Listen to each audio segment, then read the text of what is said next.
this is how we meet. Driver ed school, and I know McGrath's kind of crooked, the whole fucking thing.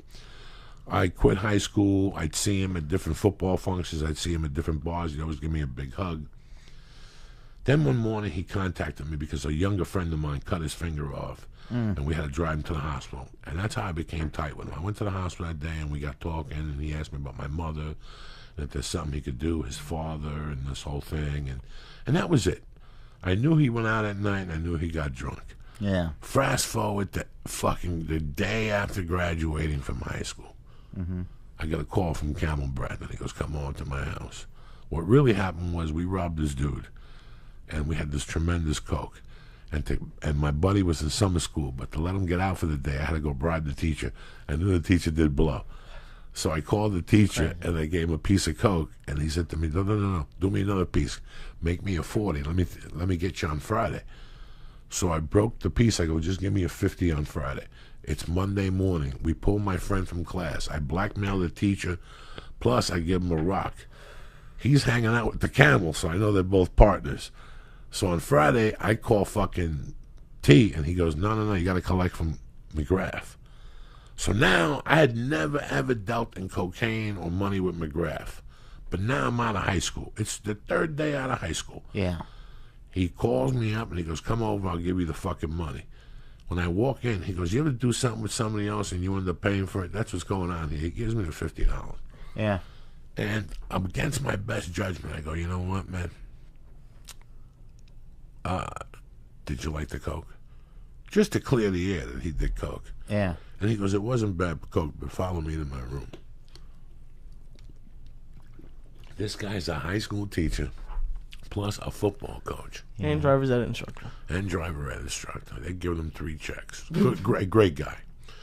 We walk up into his bedroom. He goes, close the door behind you. He pulls out his fucking sleeper, you know, the thing next to where you sleep, whatever that's called. Where Like the nightstand thing? Nightstand. He pulls a mirror out of there. Then he opens up a fucking closet. He goes to the top of the closet and he puts down a fucking bag of blow like this big. And he opens it up. He takes a spoon. He lays some on. He goes, do some of that. Let me know what your shit was compared to that. And I did 2 lines, and this shit was fucking off the chain. And he goes, I don't sell it. He goes, I deliver it for a guy. He goes, I know a Spanish friend, but he can't go to most white people's houses. So I go with a suit on, and I go as a real estate guy, and I deliver an ounce or 2 at a time.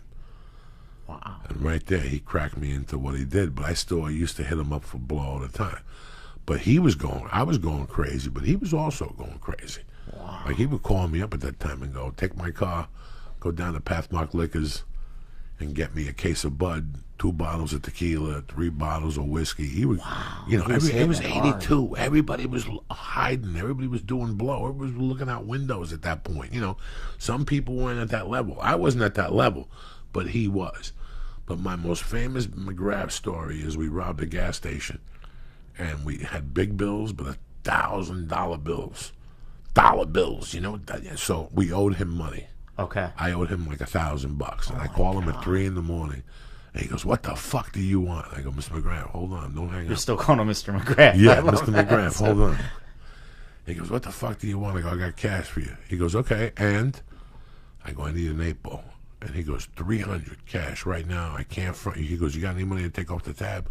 I go, "I'll give you an extra 100 on top of that." He goes, "Done. Be on my corner in 2 minutes." First he told me he had no blow. We're headed down to Jersey Shore. We're ready to fucking go. It's 3 a.m, dog. Yeah. We're juiced up.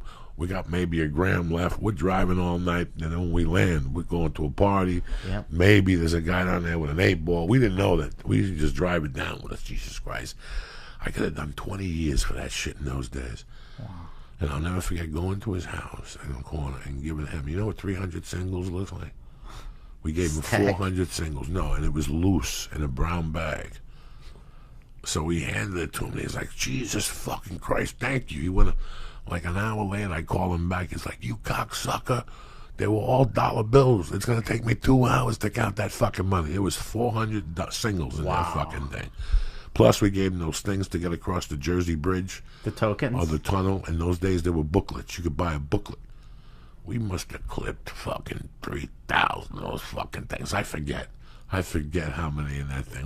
It was a great summer. It was a great fucking summer, dog. Right after high school. Great fucking summer. Wow. That's how you got to live. I wish it would have lasted.